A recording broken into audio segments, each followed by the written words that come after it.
ಶನಿವಾರ ಸಂತೆ ಪಟ್ಟಣದ ಡಾಕ್ಟರ್ ಬಿಆರ್ ಅಂಬೇಡ್ಕರ್ ಅಭಿಮಾನಿಗಳ ಸಂಘದ ವತಿಯಿಂದ ಸಂವಿಧಾನ ಶಿಲ್ಪಿ ಡಾಕ್ಟರ್ ಬಿಆರ್ ಅಂಬೇಡ್ಕರ್ ಅವರ 133ನೇ ಜಯಂತಿಯನ್ನು ಆಚರಣೆ ಮಾಡಲಾಯಿತು. ಪಟ್ಟಣದ ಕೆಆರ್ಸಿ ವೃತ್ತದಲ್ಲಿ ನಡೆದ ಕಾರ್ಯಕ್ರಮದಲ್ಲಿ ಶನಿವಾರ ಸಂತೆ ವಿಘ್ನೇಶ್ವರ ಪದವಿ ಪೂರ್ವ ಕಾಲೇಜಿನ ಶಿಕ್ಷಕರಾದ ಕೆಪಿ ಜಯಕುಮಾರ್ ಬಿಆರ್ ಅಂಬೇಡ್ಕರ್ ಅವರ ಭಾವಚಿತ್ರಕ್ಕೆ ಪುಷ್ಪಾರ್ಚನೆ ಸಲ್ಲಿಸಿದರು. ನಂತರ ಮಾತನಾಡಿದವರು, ಭಾರತದ ಸಂವಿಧಾನ ಶಿಲ್ಪಿ ಡಾಕ್ಟರ್ ಬಿಆರ್ ಅಂಬೇಡ್ಕರ್ ಅವರು ದೇಶ ಮತ್ತು ವಿದೇಶಕ್ಕೆ ಮಾದರಿಯಾದ ಧೀಮಂತ ನಾಯಕರು. ಅವರ ತತ್ವ ಸಿದ್ಧಾಂತ ದೇಶದ ಪ್ರತಿಯೊಬ್ಬರಿಗೂ ಸ್ಫೂರ್ತಿಯಾಗಿದೆ ಎಂದರು. ಅಂಬೇಡ್ಕರ್ ಅವರ ಸಿದ್ಧಾಂತಗಳನ್ನು ಇಂದಿನ ವಿದ್ಯಾರ್ಥಿ ಸಮೂಹ ಸೇರಿದಂತೆ ಪ್ರತಿಯೊಬ್ಬರೂ ತನ್ನಲ್ಲಿ ಅಳವಡಿಸಿಕೊಂಡು ಅವುಗಳನ್ನು ಪಾಲಿಸುವಂತೆ ಸಲಹೆ ನೀಡಿದರು. ತಾಲೂಕ್ ಪಂಚಾಯತ್ ಮಾಜಿ ಸದಸ್ಯ ಜಿಆರ್ ಪಾಲಾಕ್ಷ ಮಾತನಾಡಿ, ಭಾರತದ ಸಂವಿಧಾನವನ್ನು ರಚನೆ ಮಾಡಿದ ಬಿಆರ್ ಅಂಬೇಡ್ಕರ್ ಅವರ ತತ್ವ ಸಿದ್ಧಾಂತ ಆದರ್ಶಗಳನ್ನು ಗೌರವಿಸುವುದು ದೇಶದ ಪ್ರತಿಯೊಬ್ಬ ವ್ಯಕ್ತಿಯ ಕರ್ತವ್ಯವಾಗಿದೆ. ಇದರ ಜೊತೆಗೆ ಅವರ ತತ್ವವನ್ನು ಸಿದ್ಧಾಂತಗಳನ್ನು ಅಳವಡಿಸಿಕೊಂಡು ಸಮಾಜವನ್ನು ಮುನ್ನಡೆಸುವಂತೆ ಮನವಿ ಮಾಡಿದರು. ಸಮಾರಂಭದಲ್ಲಿ ದುಂಡಳ್ಳಿ ಗ್ರಾಮ ಪಂಚಾಯಿತಿ ಸದಸ್ಯ ಸಿಜೆ ಗಿರೀಶ್, ಪ್ರಮುಖರಾದ ಎನ್ಕೆ ಅಪ್ಪಸ್ವಾಮಿ, ಅಬ್ಬಾಸ್, ಮಹೇಶ್, ಜನಾರ್ದನ್, ವೀರೇಂದ್ರ, ರಾಮ್ಕುಮಾರ್, ಪುಟ್ಟಸ್ವಾಮಿ, ಮಾಜಿ ಯೋಧ ಯಶವಂತ್, ಅಶೋಕ್, ಗೋಪಾಲ್, ಗಂಗಾಧರ್ ಪಾಲ್ಗೊಂಡಿದ್ದರು.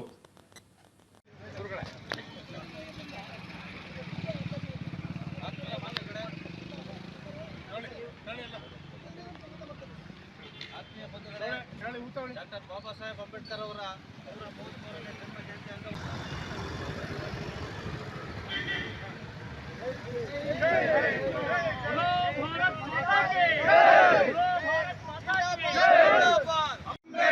ಸಂವಿಧಾನ ಶಿಲ್ಪಿ ಅಂಬೇಡ್ಕರ್, ಭಾರತ ರತ್ನ ಅಂಬೇಡ್ಕರ್, ಭಾರತ ರತ್ನ ಅಂಬೇಡ್ಕರ್, ಬಹುಜನ ಬಂಧು ಅಂಬೇಡ್ಕರ್, ಬಹುಜನ ಬಂಧು ಅಂಬೇಡ್ಕರ್, ಬಹುಜನ ಸೂರ್ಯ ಅಂಬೇಡ್ಕರ್, ಬಹುಜನ ಸೂರ್ಯ ಅಂಬೇಡ್ಕರ್, ಬಹುಜನ ಬಳಗ ಅಂಬೇಡ್ಕರ್, ಬಹುಜನ ಮಾಸ್ಟರ್ ಅಂಬೇಡ್ಕರ್, ಬಹುಜನ ಮಾಸ್ಟರ್ ಅಂಬೇಡ್ಕರ್, ಜಿಂದಾಬಾದ್ ಜಿಂದಾಬಾದ್ ಅಂಬೇಡ್ಕರ್, ಜಿಂದಾಬಾದ್ ಜಿಂದಾಬಾದ್. ನಾಗರಿಕರ ಸಹಕಾರದೊಂದಿಗೆ ಇವತ್ತು ಈ ಕಾರ್ಯಕ್ರಮವನ್ನು ಮಾಡ್ತಾ ಇದ್ದೀವಿ. ಇವತ್ತು ನಾವು ತುರ್ತಾಗಿ ಇವತ್ತು ಜಿಲ್ಲಾ ಕೇಂದ್ರದಲ್ಲಿ ಅಂಬೇಡ್ಕರ್ ಜಯಂತಿ ಆದಂಥ ಒಂದು ಕಾರ್ಯಕ್ರಮ ಇರೋದ್ರಿಂದ ಈ ಕಾರ್ಯಕ್ರಮವನ್ನು ನಾವು ಸಮರ್ಪಿತವಾಗಿ ಮುಗಿಸಿ ಈ ಕಾರ್ಯಕ್ರಮ ಹಕ್ಕನ್ನು ಹೊಂದಿದ್ದಾರೆ.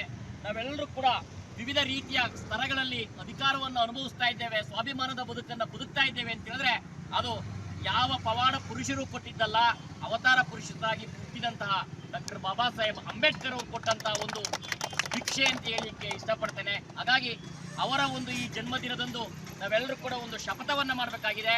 ಯಾರು ಶೋಷಿತರ ಧ್ವನಿಯಾಗಿ ಶೋಷಿತರ ಪರವಾಗಿ ಇರ್ತಾರೋ ಅವರ ಧ್ವನಿಯಾಗಿ ನಾವೆಲ್ಲರೂ ಕೂಡ ಇರಬೇಕು ಅಂತಕ್ಕಂಥ ಒಂದು ಆಶಾಭಾವನೆಯನ್ನು ವ್ಯಕ್ತಪಡಿಸ್ತಾ ಡಾಕ್ಟರ್ ಬಾಬಾ ಸಾಹೇಬ್ ಅಂಬೇಡ್ಕರ್ ಅವರ ಆಶಯಗಳೇನಿತ್ತೋ ಆ ಆಶಯಗಳನ್ನು ನಮ್ಮ ಮಕ್ಕಳ ಮುಂದಿನ ಭವಿಷ್ಯತ್ತಿನಲ್ಲಿ ಅದನ್ನು ಈಡೇರಿಸುವ ನಿಟ್ಟಿನಲ್ಲಿ